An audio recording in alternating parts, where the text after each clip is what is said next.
Wyoming Territory, July 1882, the wind howled over the red hills of Carbon County when Florence O'Connell stood on the church steps and told the town what she had seen.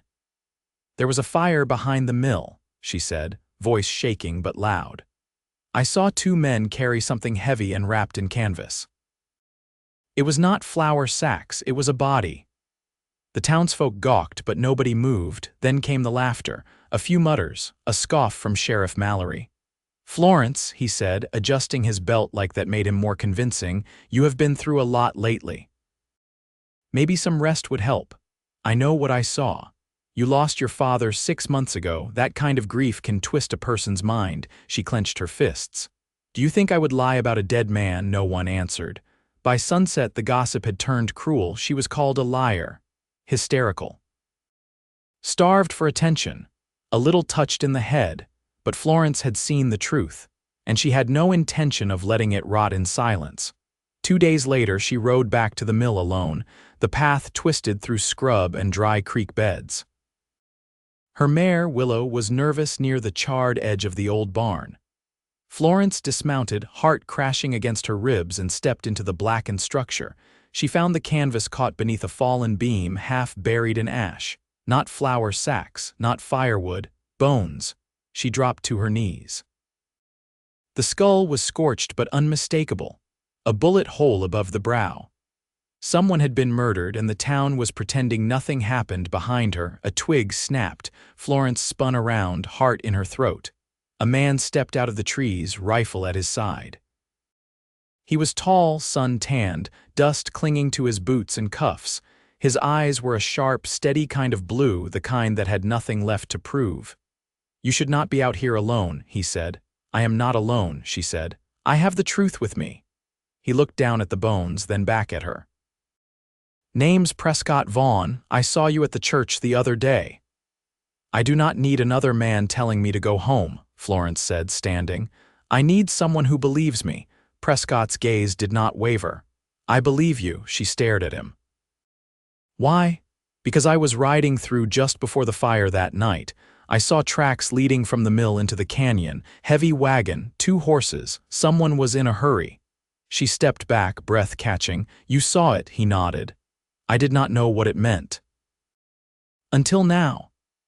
They buried the bones that night, beside her father's grave under the cottonwood tree. Florence lit a lantern, and Prescott stood beside her, quiet as the wind. Later, sitting outside her cabin, she poured him a cup of coffee, hands still trembling. "Everyone thinks I made it up," she said. "That I imagined it." Prescott leaned forward, elbows on his knees. "You did not imagine it, and I will help you prove it," she blinked. "You do not even know me." "I do not need to." "I know what it is to be alone with the truth and have no one believe you." Her lips parted, but no words came. He looked away, jaw tight. "My brother died last year. They said it was an accident. I knew better, but no one listened." She reached across the space between them and touched his wrist. His hand turned slowly, fingers brushing hers. It was a small gesture, but it held weight. The next day, they rode out together. Prescott tracked the wagon trail into the canyon. Florence followed, her rifle strapped across her back. They found a burned glove, a boot print, and finally, a rusted knife with dried blood between the grooves. Every piece of proof made her heart ache, not just for the unnamed dead man, but for the girl no one would believe. Prescott watched her closely. "You are not afraid," he said that night as they made camp. "I am," she said, "but I am more afraid of living in a place where truth does not matter." He nodded, staring into the fire. "You are stronger than you look." Florence smiled softly. "So are you." He looked at her then, truly looked. Not with pity, not with doubt, but something warmer. Something solid. They rode back to town 2 days later with proof in their saddlebags and ash still clinging to their coats. She walked into the sheriff's office, Prescott by her side. "I have evidence," she said.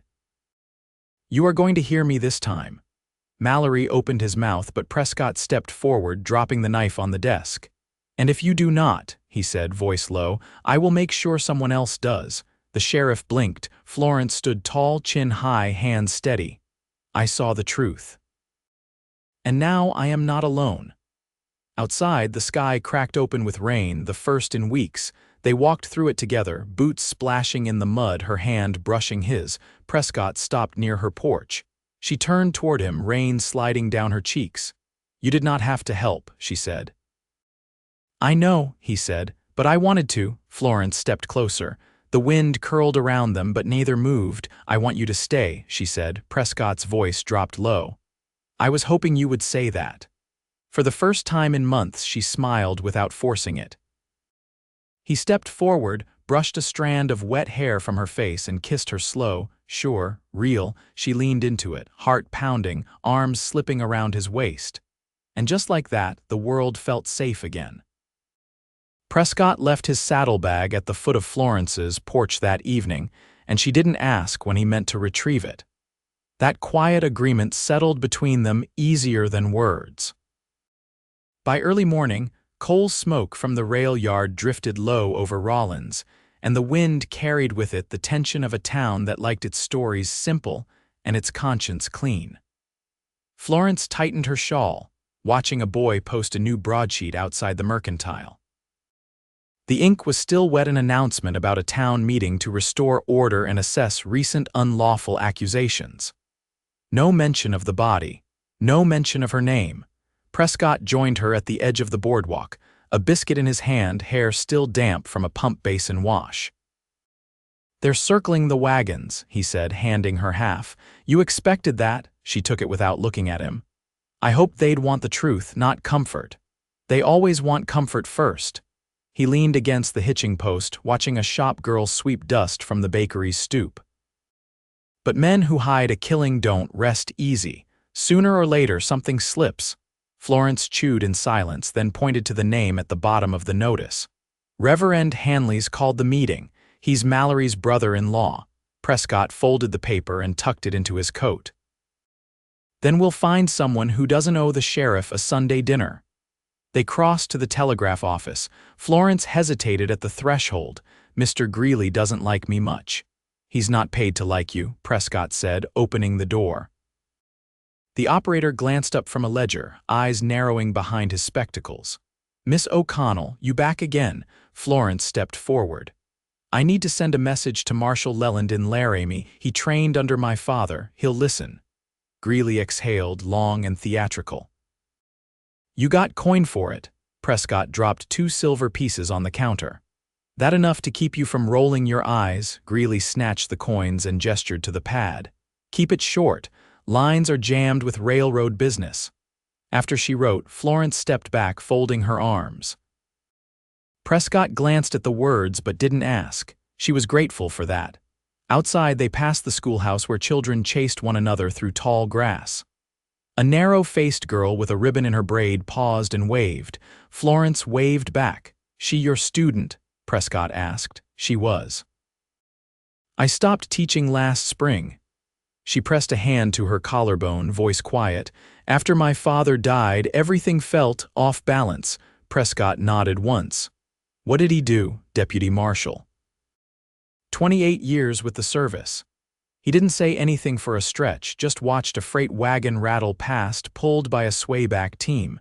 "He'd have been proud," Prescott said finally, "that you didn't let the town shut you up." Florence looked at him sidelong. "What about your people?" "You said your brother was a good man, too good for the company he kept." Prescott's jaw tightened. "He died in Cheyenne. I was 2 days too late." She didn't press. They kept walking, side by side, boots raising dust from the dry road. By mid-afternoon, the sun pressed down hard. They took shelter at a lean-to behind the farriers, where Florence unwrapped a waxed paper bundle of dried apples and jerky. Prescott drank from his canteen, then offered it to her. "Have you ever had to testify before?" she asked, once. A rustler in Elko. Judge barely looked up from his newspaper. She leaned back against the rough timber. "If Marshal Leland comes, I'll have to stand in front of everyone. Again." He studied her a moment. "You afraid they'll call you a liar again?" "I'm afraid it won't matter, even if they stop." Prescott reached into his coat, pulled out a folded map, and spread it across his knee. "We need more than bones and a knife. We need names." Florence shifted closer, her finger tracing the canyon's edge on the parchment. The tracks led east. There's a logging camp near Split Ridge. I know the foreman there, Prescott said. He used to run cattle near Medicine Bow. Will he talk? He might if he's sober. They left again before dusk. The trail to Split Ridge was narrow and climbed fast. Florence's mare stumbled once on loose shale, but Prescott steadied the reins before she could fall. At camp, under a sky smeared with violet, they sat near the fire, boots off, her skirt tucked beneath her legs. He was rubbing a stone along the edge of his knife, slow and steady. "You always travel alone?" she asked. "Not always, just lately. Was it easy for you?" "Leaving whatever life you had," he didn't look up. "No, but some things aren't worth staying for." She watched the light flicker across his hands. "Do you ever think about starting over?" "I think about it more when I'm around you." She looked away quickly, breath catching. Prescott's voice stayed low. "You make this place feel like it's not all bad." She said nothing for a long moment, then reached out and took the knife from his hand. "You're better with words than I expected," he smiled faintly. "Don't hold it against me." The fire hissed as a log cracked. Somewhere beyond the ridge, a coyote called. Florence stood, brushing ash from her skirt. "We should sleep. Tomorrow's going to be hard riding." Prescott nodded, rising too. "I'll take first watch." She paused beside him. "I'm glad you came with me." He met her eyes. "I'm glad you didn't stop fighting." She hesitated, then leaned up and kissed his cheek. It wasn't a promise. But it wasn't nothing. By the time they reached the logging camp, the sun was sharpening over the ridge, casting long shadows between the stumps and stacked pine. A saw buzzed somewhere deep in the timber line, but the camp itself was quiet, just a few men moving slow across the clearing, smoke curling from a cookstove set against a boulder. Prescott dismounted first, tying his horse to a post where two mules dozed in the dust. Florence stayed a moment longer in the saddle, scanning the camp. Her eyes landed on a man crouched beside a barrel, shirt stained with sap, a scar curving under one eye like a half-moon. He looked up, and something in his expression faltered. "That him?" she asked. Prescott nodded once. "Miles Thatcher. Last time I saw him, he was bluffing a sheriff with an empty pistol and a busted jaw." Florence swung down, boots hitting the earth with a thud. "Let's find out if he remembers you." They approached slow. Thatcher stood, wiping his hands on a rag, eyes flicking between them. Prescott stopped a few paces back. "Didn't expect to find you sober, Miles. That's your trouble, Vaughn. Never expect the right things." His voice rasped like bark peeled off a dry log. Florence stepped forward before the man could turn away. "We're looking for a wagon that passed through here 3 weeks ago.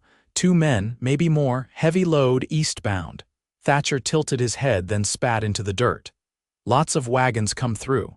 Not one's carrying a body wrapped in canvas," she said. He went still. Prescott didn't move. Florence kept her eyes on Thatcher's. "You saw them, didn't you?" Thatcher's jaw flexed. "I saw a wagon tear through near dusk. Driver was a big man, rough beard, bad limp, didn't stop to talk." "Anyone with him?" Prescott asked. Thatcher nodded slowly. "Younger fella. Kept looking behind them like he expected ghosts." Florence pulled the map from her coat, unfolded it on a stump. "Which trail did they take?" Thatcher pointed.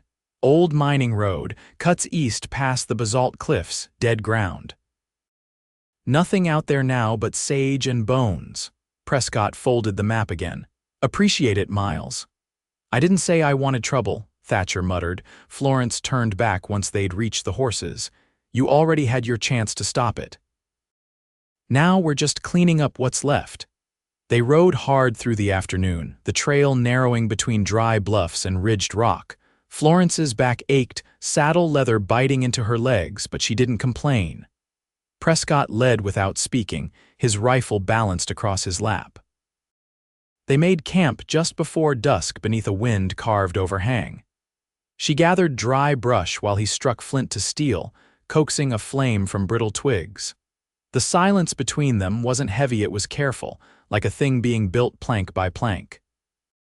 As the fire caught, Florence unwrapped a small linen parcel from her saddlebag and handed it to him. "What's this?" "Molasses cake. I made it 2 nights ago before we left, thought we might need something familiar. Prescott broke off a piece, chewing slow. Tastes like something you'd remember on a bad day. She smiled faintly, then looked toward the dark hills. What happens when we find them? We bring them back, dead or alive. And if they resist, he didn't answer immediately. Then we finish what they started. Later, as she rolled her blanket out beside the fire, Florence spoke again, voice low. I used to think justice was something you could hand to people like a letter. Now I think it's something you have to carry. Prescott looked over from where he sat sharpening his blade. You've been carrying it a long time. I just want to know it's enough. He stood, crossed to her, then knelt beside the blanket. You're not the only one carrying it anymore. She met his eyes. I know. The fire burned low as they settled, the stars sharp above. She turned toward him in the dark, their shoulders nearly touching. You think we'll make it back? He shifted slightly, his voice close. With you beside me. I believe we will. She didn't answer, but her hand found his beneath the blanket, fingers curling against his palm. He held it quiet and steady until sleep came, the wind shifted around dawn. Florence woke with her cheek pressed to the wool of her blanket and the scent of dry sage settling over the camp. Prescott was already up, crouched beside the fire pit, burying the last of the embers with his gloved hand. His coat was buttoned, hat low over his brow, and his rifle leaned against the rock beside him. She sat up, rubbing her eyes. You sleep at all? He didn't look away from the coals. Couple hours. Enough. They broke camp without a word, packing their blankets and mounting stiffly. The trail ahead narrowed into a wash, hemmed by stone walls where brush twisted between cracks. The horses moved slow, and the silence between them was different than the one the night before, closer to caution than quiet ease. As they rounded a bend, Prescott reined in. Rifle stock, he said, pointing with his chin. Florence followed his gaze. A splintered butt end caught in a crevice above, blackened and stripped of its banding. It had been jammed there in haste. Below it, the earth bore the press of boots, 2 distinct sets. One dragged. They stopped here, she said, or fought, Prescott added. He dismounted, stepping carefully ahead. They followed the signs through the wash, over exposed roots and into a pocket of rock where a campsite had been abandoned. A rusted tin, still warm from the sun, lay beside a pit of half-burned sticks. Prescott crouched, brushing ash away with his hand. Then he stood slowly and looked to the far wall where a scrap of canvas hung from a branch, a piece torn clean, the edge stiff with dried blood. Florence's voice was steady. They didn't leave long ago, he glanced at the sun's position. We're half a day behind them, maybe less. They pressed on, riding hard through the canyon, the horses strained, flanks heaving with dust. When they reached the rise overlooking a dry basin, Florence pulled back. Below, 2 men moved between a cluster of boulders. One was tall and broad, a limp exaggerated by uneven terrain. The other lagged behind, younger, rifle slung over one shoulder. A buckboard stood nearby, its wheel cracked and tied with rawhide, the canvas cover sagged and stained. That's them, Florence said, her voice low. Prescott nodded. We split. You circle wide. Get behind the wagon. I'll draw them toward the ridge. She hesitated. You sure? They'll run if they see us both at once. Florence adjusted the strap across her chest and nudged her mare down the slope, keeping to the shadowed edge of the basin. She moved slow, weaving between scattered rock and low brush, the air thick with heat and the scent of mule sweat rising from the wagon. Prescott stepped into view from the opposite side, rifle down but visible. His voice carried across the clearing. You boys are a long way from any law. The broad man turned first, his limp worsening as he reached for his sidearm. The younger one froze. I don't want blood, Prescott said, but I'll take it if I have to. Florence emerged from behind the wagon, rifle raised. Drop it. The younger man startled and his gun clattered to the ground. The older one hesitated. You heard her, Prescott said slowly. The pistol hit the dirt. Florence stepped forward, heart hammering. Who was he? She asked. The younger man looked at her, eyes rimmed red. A surveyor. He caught us stripping gear from the mill. Cal tried to warn him off, but "Don't speak for me," the older man said, voice gravel thick. Prescott crossed the clearing, kicking the pistol away. "Name's Cal, is it?" the man glared. "Cal Fisher," Florence took in his face. The beard was patchy and his left boot was worn nearly through. His hands were cracked and dark with dried blood. "You killed him and set the fire," she said. Cal gave a hard, short breath. He was just another man thinking he could own whatever he looked at. Florence didn't flinch. He was a father. Prescott bound their wrists with saddle rope and tied them to the wagon's axle. The younger one didn't resist. Cal spat once but said nothing more. As dusk neared, they reassembled the team and began the slow journey back. Florence rode beside the wagon, her rifle across her lap. Prescott kept rear watch, his eyes scanning the ridge lines as the path unwound behind them. They made camp near a bend in the river, the two prisoners gagged and tied to a cottonwood. Florence sat near the fire, arms wrapped around her knees. Prescott handed her a tin cup of coffee, the last from the pot. She took it, then looked up at him. "You were right, they slipped. And you didn't let go of it." She watched the flames flicker across the prisoners' faces. "It's strange, I thought I'd feel something more." "Relief, maybe." He sat beside her, stretching his legs toward the heat. "You carried the truth through fire. That kind of weight doesn't lift all at once." She was quiet for a long time, listening to the river and the rustle of leaves above. "I keep thinking of my father. How he'd have handled this. He'd have been proud you didn't follow the easy road," Prescott said. She turned to him, her face open in the firelight. "I couldn't have done it alone." "You didn't have to," he said. Their hands found each other again, steady and sure. This time she leaned into him, her head resting against his shoulder. He didn't move, just let her stay there, warm and real beside him. "I don't want you to ride on after this," she said quietly. "I wasn't planning to." She turned her face toward him, their foreheads nearly touching. "There's a room at the back of the cabin. It's empty, but it doesn't have to be." Prescott looked at her, eyes soft. "Only if you want me there every morning." Florence smiled, the kind that didn't need to be hidden. "Then it's yours." He kissed her slow, like he meant to remember every part of it. The fire cracked and the river ran on, and the night settled soft around them.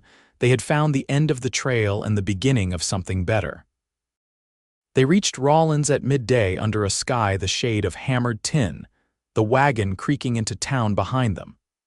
Cal Fisher and the younger man who finally gave his name as Otis Ram sat stone-faced beneath the canvas, their wrists bound and mouths dry from the trail dust. Nobody came to greet them when they turned onto Front Street. The few townsfolk on the boardwalk looked up, then looked away.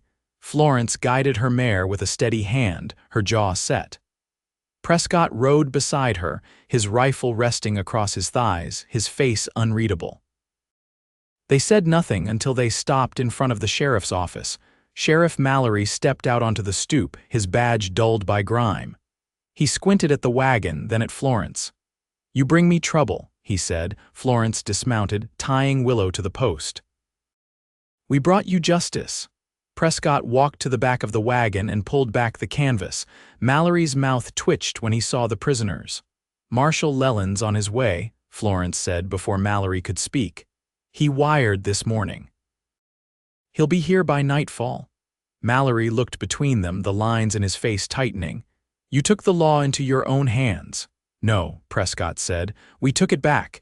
Inside the jail, they locked the men in separate cells. Otis sat without resistance, his eyes hollow. Cal stared at Florence through the bars, but she didn't flinch. "You think this changes anything?" he rasped. She turned away. "It already has." Outside, the wind picked up, rattling the windows along the street. Florence stood beside Prescott on the boardwalk, watching the town shift uneasily. He glanced sideways. "Could have gone worse." "It still might," she said. "They don't like being shown what they've tried to ignore." "They don't have to like it," he said. "They just have to know it happened." They didn't go back to her cabin that night. Instead, they stayed in town, making use of the empty room above the old apothecary where the windows stuck and the floor creaked under every step. Florence sat on the edge of the narrow bed as Prescott lit the oil lamp. The glow softened the edges of the room, and for the first time in days, she let her shoulders fall. "I thought I'd feel finished," she said. "But I don't." Prescott sat beside her, his hand resting on the small of her back. "Justice is slow, but it holds." She looked over at him, her hand brushing his knee. "You could leave now. You don't owe me anything." He took her hand and laced their fingers together. "I'm not going anywhere." She leaned into him, pressing her forehead to his shoulder. "I don't want this to be something that fades when the dust settles." "It won't," he said. "Not if we keep choosing it." That night the town slept uneasy, but Florence did not. For the first time in a long while, her mind was quiet. Marshal Leland arrived the next morning on the early train. His coat was travel-worn, his mustache grayer than she remembered, but his grip was firm when he stepped off the platform and took her hand. "Your father'd have stood proud," he said. She nodded. "I kept his word." "You did more than that. You gave it roots." At the hearing 2 days later, Florence sat beside the marshal as Cal and Otis were charged and held for trial in Cheyenne. The evidence they'd gathered was laid out plainly, no room for rumor or doubt. The townspeople listened this time. No one laughed. No one called her a liar. That evening, Florence and Prescott walked the muddy road back toward her cabin. The town behind them was quieter now, not in the way of silence, but in the way of something settling. The cottonwoods swayed in the wind, and the creek ran high from last night's rain. As they reached the porch, she paused. "There's a barn out back," she said. "Roof's got a hole in it and the door hangs crooked." "We'll fix it," Prescott said, taking her hand. "There's a root cellar too," she added. "Needs a new latch, maybe shelves." He smiled faintly. "Sounds like I'm staying." She turned to face him fully. "I want you to, not just for the fixing." He stepped closer, his thumb brushing her cheek.